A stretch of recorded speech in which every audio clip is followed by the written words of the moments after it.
Olá, pessoal, sejam todos bem-vindos a esse curso de Direito Constitucional.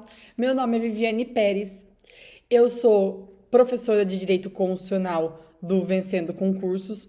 Além disso, eu sou analista do Ministério Público do Estado de São Paulo, sou professora da graduação de Direito e sou mestranda em Direito. Eu queria conversar com vocês, nós vamos ter muito tempo para conversar sobre direito constitucional.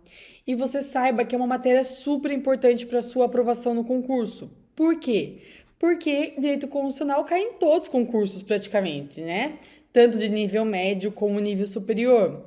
Então aqui nós vamos ver os pontos mais importantes de direito constitucional no concurso. Todas as minhas aulas vão ter questõezinhas para nós respondermos, para vermos como aplicar a matéria, aplicar o assunto estudado em questões, ok? Então vamos juntos nesse caminho da sua aprovação. Com certeza você vai ser aprovado. Se você estudar, se dedicar, assistir às aulas e refazer questões, não tem como não ser aprovado, né? A gente estuda, se dedica e a nossa vitória vem em algum momento, ok? Vamos começar essa matéria que é a melhor matéria, é uma matéria muito gostosa de estudar, é uma matéria fácil até quando nós estudamos de maneira correta. Nós precisaremos da Constituição Federal, óbvio, né? Se a gente vai estudar direito constitucional, nós vamos precisar da Constituição Federal.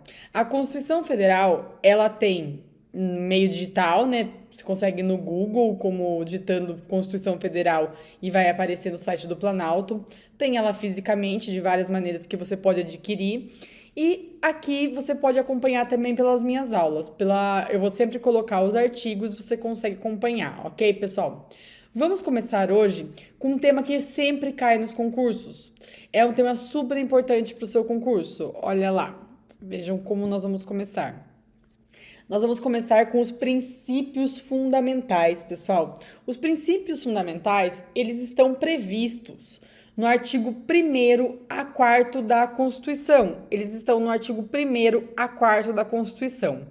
Os temas que sempre caem no concurso público é soberania, cidadania, dignidade da pessoa humana, os valores sociais do trabalho e da livre iniciativa e o pluralismo político, que é o 1º artigo da Constituição.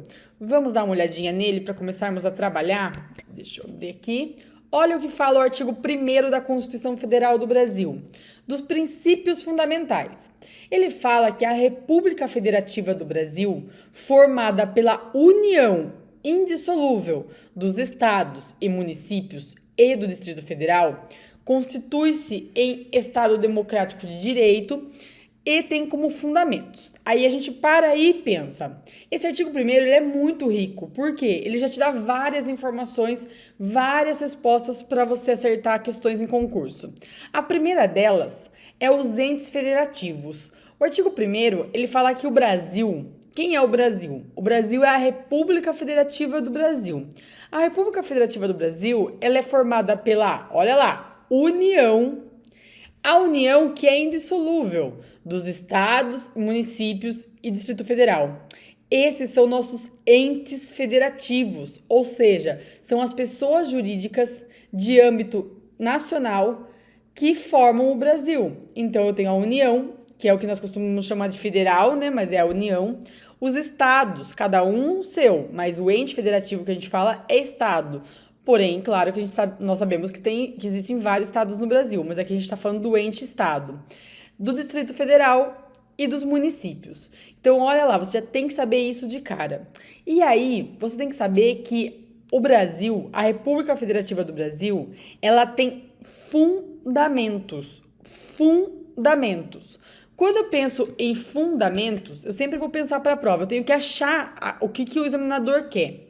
Quando eu olho o que o examinador quer, e se ele me falar que ele quer princípios fundamentais, ou se ele falar que ele quer fundamentos da República Federativa do Brasil, isso quer dizer que ele quer o artigo 1º. E eu tenho 5 princípios fundamentais na República Federativa do Brasil. Quais são eles? Eu tenho a soberania, a cidadania, a dignidade da pessoa humana, os valores sociais do trabalho e da livre iniciativa e o pluralismo político. Eles são os nossos fundamentos. Isso, para concurso público, é muito interessante. Por quê? Aqui a gente consegue decorar de algumas formas. Nós conseguimos decorar com as iniciais de cada princípio. Então, a gente pode formar aqui o que a gente chama de quem estuda para concurso, quem estuda para concurso já ouviu falar, né? Olha lá, de soberania, de cidadania, de dignidade humana, de valores sociais do trabalho e da livre iniciativa, e de pluralismo político. Então, o que a gente forma aqui, e você vai lembrar dessa forma no concurso público, é o Soci-Diva-Plu. Você vai lembrar que o Soci-Diva-Plu é uma forma de eu decorar quais são os princípios da República Federativa do Brasil. Ah, professora, perguntou na prova quais são os princípios da República Federativa do Brasil? Eu tenho que saber que são todos eles? Vai depender sempre se a questão vai te perguntar que ela quer todos ou se ela quer um, dois, dentre outros. Aí você pode saber só um ou outro. Porém, eu preciso saber quais são. E para saber quais são, essa é a forma mais fácil, que é o Soci-Diva-Plu, ok? Mas vamos continuar vendo o que cada um representa aqui no Brasil. O primeiro deles, que é a soberania, ela é um atributo do Estado brasileiro que significa que ele não se subordina a nenhum outro, tanto na órbita internacional quanto na órbita interna. Isso é muito interessante, pessoal. Eu sempre ouço alguém me falar assim, mas por que os Estados Unidos não vem aqui e fala, Brasil, faça assim, faça assado, ou outro país? Ou por que os Estados Unidos não vai no país X, que tem apedrejamento em praça pública, que tem pena de morte, e não fala, não pode. Não existe isso, pessoal. Todo país é soberano. O que é soberania? Quer dizer que tanto na órbita interna como na órbita externa, internacional, ninguém pode mandar nele, tá? O Brasil, ele aqui dentro, quem manda na República Federativa do Brasil é o povo, então ele realmente é soberano, e lá fora ele também é soberano. A soberania é considerada um poder supremo e independente. Olha lá, supremo porque não está limitado a nenhum outro poder na ordem interna. E independente porque no plano internacional ele não vai se subordinar à vontade de outros estados. Outros estados aqui, pessoal, com E maiúsculo, né, quer dizer países. Quando a gente fala estado nesse sentido, estado na órbita internacional, nós estamos falando de país. O Brasil é um estado brasileiro, tá? Os Estados Unidos é Estados Unidos, né? Então, assim, sempre a gente usa o estados como, na órbita externa, na órbita internacional, como país. E aí, um exemplo, que internamente o Estado prevalece sobre grupos sociais intermediários como família, escola e igreja. Você pode achar que a regra da sua igreja é a melhor do mundo, ou a da sua família, da sua casa, ou a da escola. Porém, qual vale mais? A que vale é a ordem, a regra estabelecida pela Estado República Federativa do Brasil. Se você mora no país, você tem que obedecer às regras dele, tá? Então, eu não concordo com a regra X do Brasil, mas se você está aqui dentro, você vai ter que concordar. Eu não concordo de existir prisão, de as pessoas serem presas. Você está dentro da Organização Brasil, da República Federativa do Brasil, a partir do momento que alguém comete um crime, ela vai sofrer as sanções penais. É assim que funciona a regra do jogo. Para que isso? Para funcionar o sistema, né? Para funcionar um país, tá? Então, não se sobressai as regras sociais, os grupos sociais. Quem se sobressai sempre é o país, sempre é o Estado. E na órbita internacional, o Estado somente submete às regras em relação às quais manifestar livremente o seu consentimento. Então, o Brasil vai lá e assina um decreto internacional, assina um tratado e fala, olha, eu quero participar desse tratado. Então, eu quero jogar esse jogo. Se eu quero jogar esse jogo, daí eu tenho que obedecer às regras do jogo, né? Então, o Brasil ele só vai se submeter ao que ele quiser, ao que ele der livre consentimento. O que ele não quiser, ele não participa. Nenhum país pode vir aqui e falar, faça assim ou faça assado. Não, é só o que a gente concordar, então é só o que a gente assinar, ok?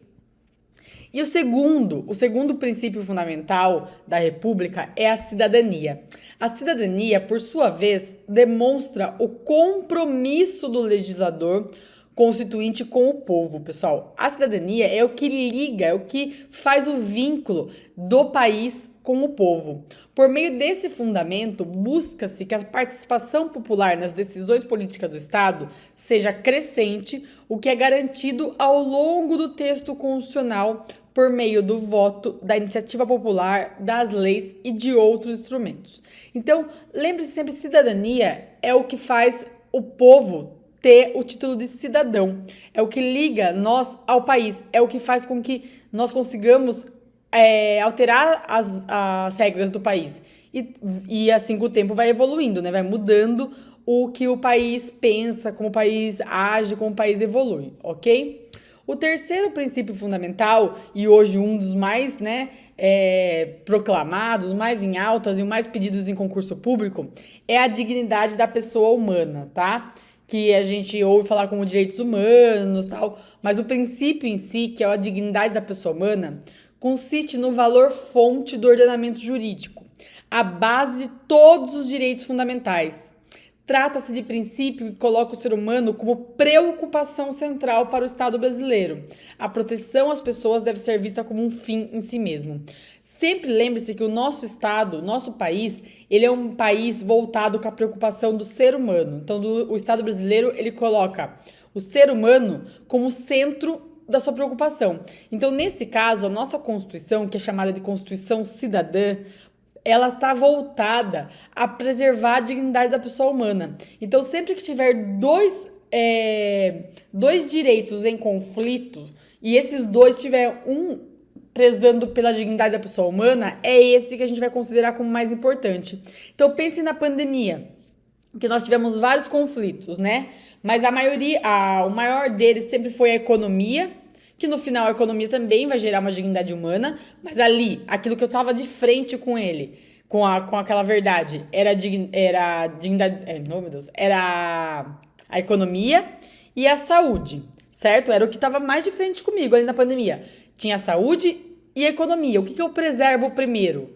Preservo primeiro a saúde, porque a saúde é o que está mais ligado com a dignidade da pessoa humana, aquelas pessoas que eu preciso preservar. E depois eu vou pensar na economia, que também vai gerar uma dignidade da pessoa humana. Mas pense sempre que o valor mais importante para nós, no Brasil, na República Federativa do Brasil, é a pessoa, tá? E aqui, um exemplo é, segundo o STF, a dignidade da pessoa humana é princípio supremo e significativo vetor interpretativo. Então, sempre que o STF tiver uma decisão para tomar, ele vai tomar com base no princípio da dignidade humana. Tem a súmula 11, a súmula vinculante 11, que fala de algemas, depois dá uma olhadinha se você tiver interesse. A súmula vinculante 11, ela dá um exemplo, ela fala que as pessoas não vão ser algemadas sem necessidade, tá? Só em necessidade e justificado. A pessoa que está algemando teria que justificar. Por que isso? Para não afetar a dignidade humana, porque a dignidade humana vem primeiro. A súmula vinculante 14, ela fala do direito do defensor, do advogado, acessar a inquérito policial. Também é baseada na dignidade da pessoa humana, porque o defensor, para defender aquela pessoa, ele precisa ver o que está encartado nos autos. Também, se tiver curiosidade, dá uma lida na súmula vinculante 14. E a súmula vinculante 56, que é a que fala de falta de estabelecimento penal. Se eu não tenho estabelecimento penal adequado, eu não poderia manter a pessoa encarcerada, não poderia manter a pessoa presa em um lugar que não esteja compatível. Também, se quiser dar uma olhada, as 3 súmulas vinculantes são exemplos de súmulas que o STF utilizou como princípio mãe, como princípio base, a dignidade da pessoa humana, ok? E aí, eu tenho os valores sociais do trabalho e da livre iniciativa. Esse princípio fundamental, ele fala que o Constituinte reforça que o Estado é capitalista. Claro, nós também precisamos de dinheiro, nós precisamos de economia. e que trabalho é um valor de nossa sociedade, merecendo até mesmo a posição de direito social. Então, além de a gente prezar pela dignidade humana, também nós prezamos pelo valor social do trabalho, porque é ele que vai fazer vai ser ele que vai fazer com que a gente seja pessoas dignas, né? Que tenhamos uma dignidade e da livre iniciativa. Também é um princípio fundamental. E o último princípio fundamental é o pluralismo político. Ou seja, o Brasil não é um país bipolítico, igual os Estados Unidos, por exemplo, que é republicano ou democrático. Nós não. Nós temos pluralismo político, que é o quê? Ter várias ideias. Nós temos várias filosofias políticas, várias ideias políticas e tá tudo bem. Então, é possível garantir a existência de várias opiniões e ideias, com respeito a cada uma delas. Então, a gente pode utilizar a parte nossa política com várias ideias. É diferente, pessoal, de pluripartidarismo, que seria ter vários partidos. Nós também temos o pluripartidarismo, mas o pluripartidarismo, ele não é um princípio fundamental da República. Ele vai ser visto depois como um direito do direito, ele é um direito dos direitos políticos, tá? Então ele vai entrar lá em direitos políticos. Aqui, o direito fundamental, e você vai decorar isso para sua prova, é o pluralismo político. Por que eu estou dizendo isso? Porque várias provas de concurso, eles trocam a palavra. Eles colocam, de vez pluralismo político, colocam pluripartidarismo. E não é a mesma coisa. Pluralismo político é ter várias ideias, é permitir que no Brasil se tenha várias opiniões e ideias com respeito ao pensamento político, tá? E aí, então, aqui, ó, a dica que eu tinha dado antes, só para reforçar para vocês, o artigo 1º, então, o que que ele traz? Ele traz o socidiva plu. E o que é o socidiva plu para a prova? Ele é os fundamentos da República Federativa do Brasil. Você que está estudando vai colocar aí no seu caderninho, que pode vir na prova como fundamentos da República Federativa do Brasil, assinale a alternativa que traz os fundamentos, ou pode vir como princípios fundamentais da República Federativa do Brasil. As duas coisas são a mesma coisa, ok? Princípios fundamentais ou fundamentos da República Federativa do Brasil. Fechou? Pessoal, era isso que eu tinha para falar para vocês hoje. Era isso que nós tínhamos que ver sobre princípios fundamentais. Na próxima aula, a gente continua a Constituição Federal nesse início e você já vai pegando o jeito, já vai respondendo algumas questões e a gente já vai ficando craque nisso, ok? Vejo vocês na próxima aula, pessoal. Obrigada pela presença. Até mais. Tchau, tchau. Você acaba de assistir a uma aula ou uma parte das muitas aulas que nós temos aqui no nosso curso online preparatório Gabaritando TJSP, escrevente técnico judiciário. E se você chegou até aqui é porque gostou, não é verdade? Então continua, porque eu tenho um recado importante para te passar. Nós aqui do Vencendo Concursos montamos o curso online preparatório completo. Tudo o que você precisa para ser aprovado no concurso. Está entre os aprovados aí, fazer parte da elite da aprovação. Eu quero aproveitar e mostrar quais são as vantagens do nosso curso preparatório. Dá uma olhada nisso, gente, olha só. Bom, em primeiro lugar, ao adquirir o curso, você vai ter acesso imediato. Isso significa dizer que você recebe no seu e-mail, tá? Os dados de acesso imediatamente. Já começa a navegar na nossa plataforma exclusiva do Vencendo Concursos. Você terá também acesso ilimitado. Poderá assistir às aulas quantas vezes quiser.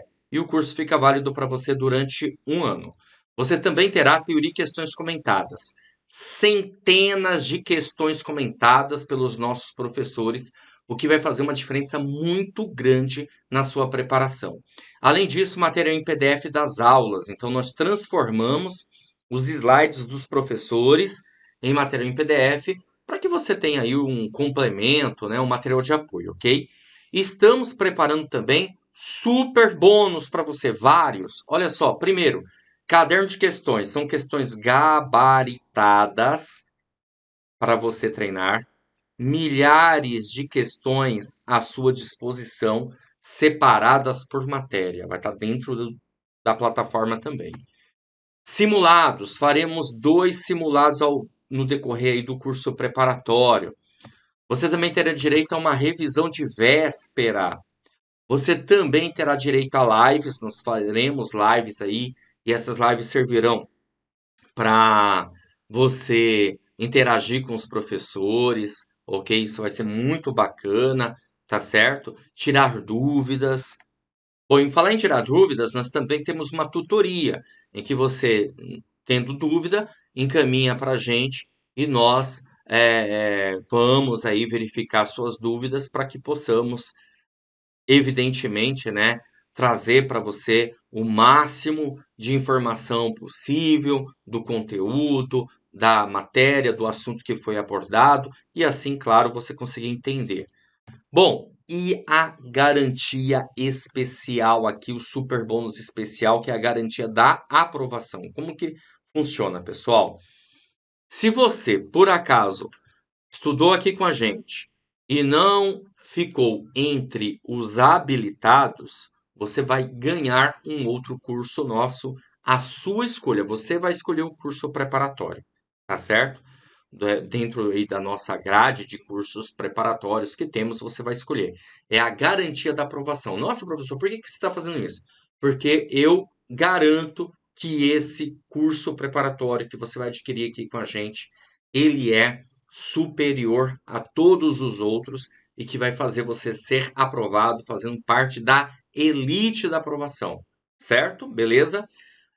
Precisa, claro, estar entre os habilitados, se você não estiver entre os habilitados. Por exemplo, só para você ter uma ideia, na capital nós temos 300 vagas imediatas, mas temos 1.440 pessoas que ficarão na lista de candidatos habilitados. E sabemos que normalmente o Tribunal de Justiça ele zera a lista de habilitados, ou seja, no decorrer do prazo de validade do edital, eles vão chamando todos, beleza?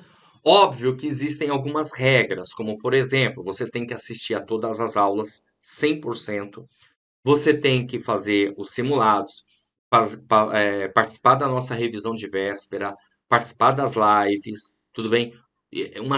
Resolver todas as questões do caderno de questões. Então, existem, claro, essas regras que estão lá na nossa página, inclusive, para que, obviamente, você tenha o direito disso. Não adianta você comprar o curso, não assistir às aulas e depois querer outro curso. Isso não vai acontecer. A gente vai puxar os seus dados para verificar se você cumpriu as regras, ok? Beleza? E até porque, quem vai. Eu estou te dando essa garantia porque eu com, posso dizer para você que estou comprometido com a sua aprovação, certo? Bom, seguinte, valor do curso, valor especial de lançamento, de R$ 497, tá? Por apenas R$ 247 ou 12 vezes de R$ 24,65. É isso mesmo que você ouviu, tá bom? Só isso, pagando R$ 24,65 aí, em 12 vezes, você adquire o curso online preparatório, um curso que o concurso oferece um salário de mais de R$ 6.000, fora benefícios, então vale muito a pena. Sem contar, gente, vamos ser bem sinceros. O que você compra? O que você adquire com R$ 24,65, hein? Hoje em dia você não consegue comprar um lanche sequer. Então você vai ter o curso online completo. Para adquirir, você vai fazer o seguinte: abaixo do vídeo, na barra de descrição ou na barra de comentários, vai ter um link. Você vai clicar nesse link e vai ser redirecionado à página do curso. Lá encontrará todas as informações necessárias. Aí vai ter um botãozinho lá de comprar, você vai clicar nesse botão, vai preencher seus dados, escolher a forma de pagamento e pronto, vai começar a estudar aqui com a gente. Caso você tenha alguma dúvida, lá na página do curso tem um chat online. É só você digitar lá suas dúvidas, que um dos nossos consultores vai te atender e vai sanar todas elas. Ou você pode chamar também na central de atendimento WhatsApp, tá aí o número 11 97 465 6052, ok? Bom, é isso. Vou ficando por aqui. Um grande abraço para vocês e a gente, claro, se vê numa próxima oportunidade, tá bom? Valeu, grande abraço e até mais.